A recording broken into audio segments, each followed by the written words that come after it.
इस समय अगर कांवड़ यात्रा हुई तो ये कुंभ से भी अधिक खतरनाक हो सकता है। केरल और महाराष्ट्र सरकार की लापरवाही पर पर्दा डालने के लिए अब कांवड़ यात्रा को निशाना बना रहे वामपंथी पत्रकार अभी तो यात्रा शुरू भी नहीं हुई है और एजेंडा फैलाना शुरू कर दिया गया है। TFI पर आपका स्वागत है और मैं अनिमेश पांडे अब आपको बताने जा रहा हूं कि कैसे अब कुंभ मेले के बाद वामपंथियों ने कांवड़ यात्रा को निशाना बनाना शुरू कर दिया है। वामपंथियों का हिंदू त्योहारों के साथ बहुत गहरा नाता रहा है।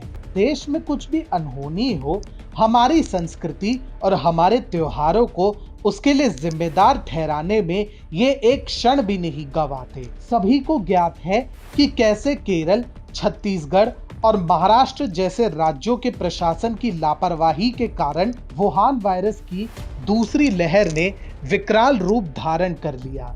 वामपंथियों ने कुंभ मेले को इसके लिए दोषी ठहराया, परंतु आंकड़ों ने इनके मुंह पर ताला लगा दिया था। अब यही काम वामपंथी कांवड़ यात्रा के लिए भी करने जा रहे हैं। अभी से ही कांवड़ यात्रा को कोरोना वायरस के बढ़ते मामलों के लिए वामपंथी जिम्मेदार ठहराने में जुट गए हैं। विश्वास नहीं होता तो इन्हें ही देख लीजिए।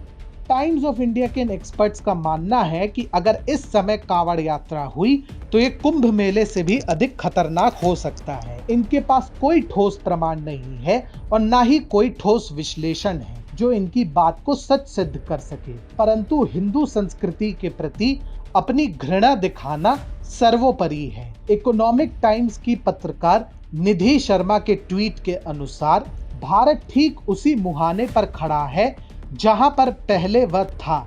मेरा लेख पढ़िए कि हम क्यों कांवड़ यात्रा के नफा नुकसान पर बहस नहीं कर सकते जब तीसरी लहर हमारे सर पर हो। इकोनॉमिक टाइम्स की पत्रकार निधि शर्मा ने अपने ट्वीट में स्पष्ट तौर पर यह छुपाने का प्रयास किया है कि किस प्रकार से केरल में मामले दूसरी लहर के दौरान प्रशासनिक लापरवाही और टीकाकरण के प्रति विरोध के कारण कभी घटे ही नहीं। ऐसे लेख के जरिए वो हिंदू संस्कृति को बदनाम करने पर तुली है। परंतु ये कांवड़ यात्रा है क्या? दरअसल श्रावण मास के प्रारंभ से ही भगवान शिव के भक्त भारी संख्या में कांवड़ यानी अपने अपने पात्रों में गंगा जल लेकर अपने अपने इष्ट धाम नहीं तो बिहार के देवगढ़ में स्थित बाबा बैद्यनाथ के ज्योतिर्लिंग धाम में भगवान आशुतोष यानी महादेव का गंगा जल से अभिषेक करने जाते हैं। यूं तो हर वर्ष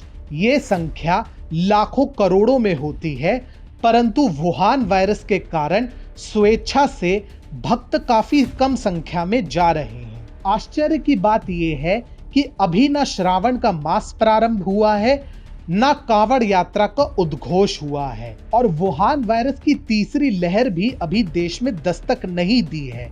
तो फिर किस बात के लिए कांवड़ियों को निशाना बनाया जा रहा है? दरअसल सच्चाई कुछ और ही है। कांवड़िए तो बहाना है, असल में महाराष्ट्र और केरल के अकर्मण्य प्रशासन की नाकामियों को छुपाना है। पूरे देश में जहां वुहान वायरस के मामले अब धीरे धीरे घट रहे हैं और टीकाकरण को बढ़ावा दिया जा रहा है, तो वहीं केरल और महाराष्ट्र में अब भी स्थिति में कोई सुधार नहीं है। देश के कुल सक्रिय मामलों का करीब 40% इन्हीं दोनों राज्यों की देन है और यहीं पर टीकाकरण का स्तर सबसे कम है। अगर देश में तीसरी लहर आती है तो इन दोनों राज्यों के कारण हो सकता है कि फिर पूरे देश को महामारी का सामना करना पड़े। यही नहीं, उत्तर भारत में हिमाचल प्रदेश, उत्तराखंड जैसे क्षेत्रों में पर्यटकों की संख्या में जो जबरदस्त उछाल आया है वो ना सिर्फ चिंताजनक है बल्कि इस पर वामपंथियों की चुप्पी भी कचोटती है। वहां कौन सी कांवड़ यात्रा हो रही है? क्या इस पर कोई जवाबदेही नहीं बनती है? ऐसे में जब वास्तविक मुद्दों को अनदेखा कर हिंदू त्योहारों को निशाना बनाया जाने लगे तो समझ जाइए कि अपने अकर्मण्य आकाओं को बचाने के लिए वामपंथियों के पास अब तर्कों की कमी हो रही है।